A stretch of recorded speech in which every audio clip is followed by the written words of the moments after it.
Assalamu alaikum wa rahmatullahi ta'ala wa barakatuhu. Alhamdulillah salatu wassalamu ala rasulillah sallallahu alaihi wasallam. Amanya Umar Sulaiman Kasule okubanga mutwala mirimu eyitibwa al-mirath inheritance obusika okumanya ebikwatagana ku busika wabula kati kiruliko tukyasoma ebigambo ebikozesebwa mu irimu eno abantu tusobole okubeera nga tutegeera bwe tuba tugiyigidde mu irimu eno biki biteekeddwa okuba nga tukonsideringa bibanga byogeddwa bitegeeza ki. Olwaleero inshallah we are working hand in hand with Association of Islamic Inheritance Consultation in Uganda. Ekibiina kyavayo kubanga ate kibayigiriza okubeera nga kibasomesa ku busika, kibasomese buli kimu ekikwatagana ku busika, okubatemeratemera ebyobugagga n'ebisigadde ebingi bwe biteefanako bwe bityo. Sobola okubeera nga obeegattako oyinza okuyita ku 0703 337 oba n'oyita ku 0773 518160 osobola okuba nga obafuna beefanako bwetyo. Amanya Umar Sulaiman Kasule nga bulijjo okubanga ate batwala mu bino kyetuliko tusharuhu ba'du mufradati ilmi al-fara'id kunnyonnyola ku bimu ku bigambo ebikozesebwa mu irimu eya fara'idu mu mbeera efaananako bwetyo. N'olwekyo lesson ya leero it is lesson XVI. So lesson ya leero yeeyo gyetuliko. N'olwekyo embeera gyetuliko olwaleero kyetugenda okusomako kibayita alhamdu.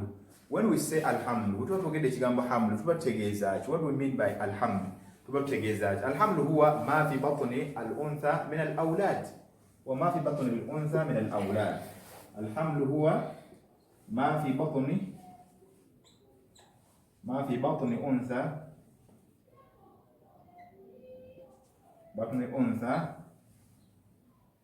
min al-adami.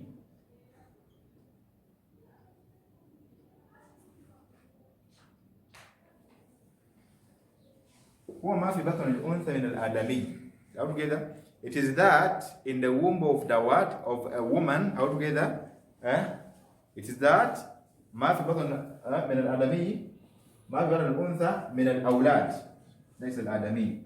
It is that in the womb of the mother, it's a fetus. Sorry, we can't say a fetus. Because you cannot say awlad. For the Englishmen, they don't say awlad, they say fetus. It's a fetus in the womb of what? Of a mother. Kibaita al-batn. Kibaita olubuto. Kibagamba nti ekiri munda wa nnabaana y'omukyala kibaita olubuto. All together? Olubuto. Hadha huwa alhamdu. Wa yusamma alhamdu. Mu Luwarabu kiyitibwa alhamdu. Ma fi batni al-untha min al-adamayn. Kyekibeera mu lubuto lw'omukyala. All together? Mu byana. All together? Oba mubana. All together fi jamii al-hayawanat, fi jamii al-hayawanat, in each and every female animal, fi hayawanat.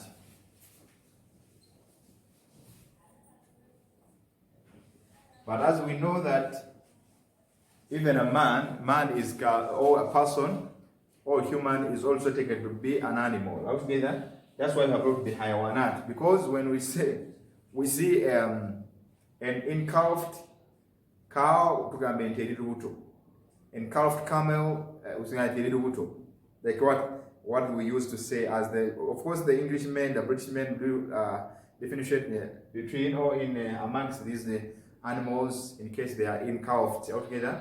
Bwezibanga zine embuto banga zina kibaga nti ziri lubuto. Emite yange lubuto fe wafe mu terugamba omukyala ali lubuto omwana sorry embuzi eri lubuto byonna byonna tugamba kibiri lubuto okujjako bali eri. For them they add on the name of the calf and then the word they add, which means to be inside altogether, engulfed like that. So kati wano fe tugamba ma fi batni al-untha, what is in the womb, whichever is in the womb altogether, in terms of al-awlad, children altogether, those are termed as fetus. The fetus. Omwana nga akyali muto baka baby nga kali mu lubuto kibayita al-batn. Waljamu jimalu, waljamu himalu wa ahmalu, waljamu himalu wa ahmalu. In another Arabic, they can, alhamdu is a singular form, but this is singular. Bwe butono bwakyo amakulu okubeera ekimu wanna kimu kyekyo, then ate bwe bingi tugamba himalu, but not himalu. The ra that means the animals. But himalu abakyala b'embuto altogether, yes, they are called pregnant women. or ahmal. Another term also which can mean that, which is alternatively can be ahmal. Ahmal, abakyala ab'embuto bebayita ab'embuto bebayita hamlu wa ahmal. والمراد هنا ما في بطن الآدمي من ولد. والمراد به ما في بطن الآدمي من الولد. And in sense of that, it is what in the womb of the in particular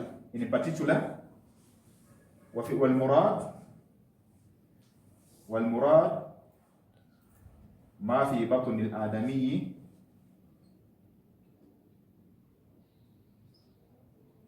ما في بطن الآدمي من ماذا؟ آدمي من الولد. ما في بطن الآدمي من ولد.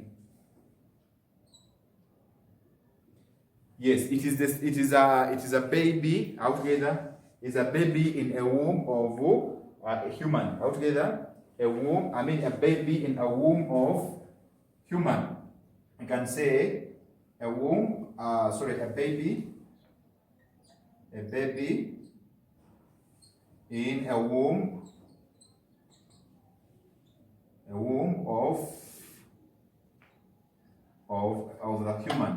of the humans, yeah.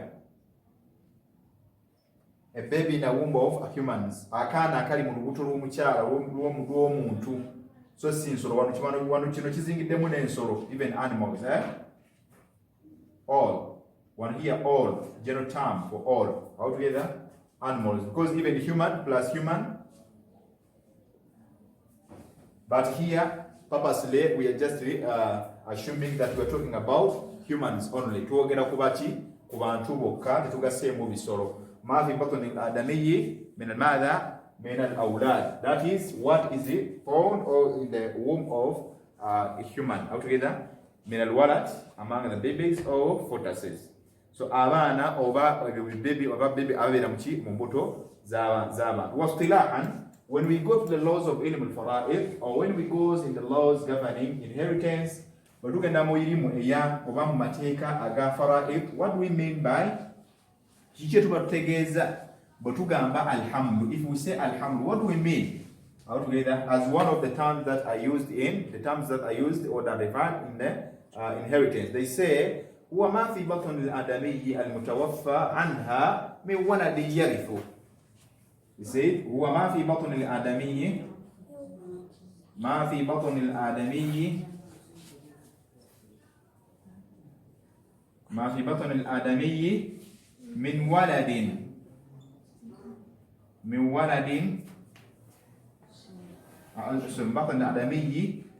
المتوفى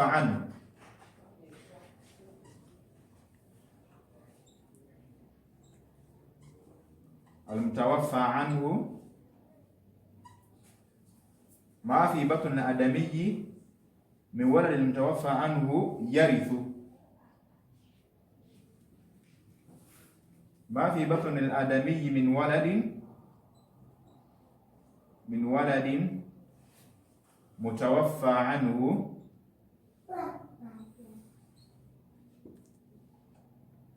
متوفى عنه يرث.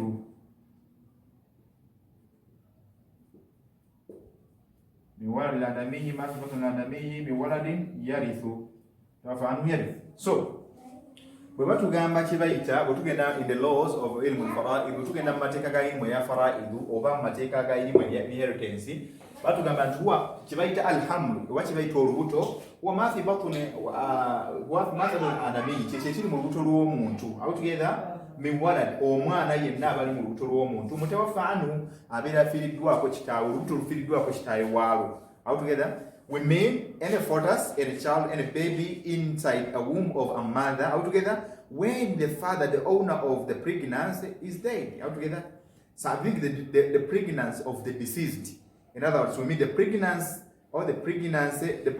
of the deceased, altogether, or olubuto abeera akoze ki afudde, altogether. But that fetus or that baby, altogether, is regarded among the success of the deceased.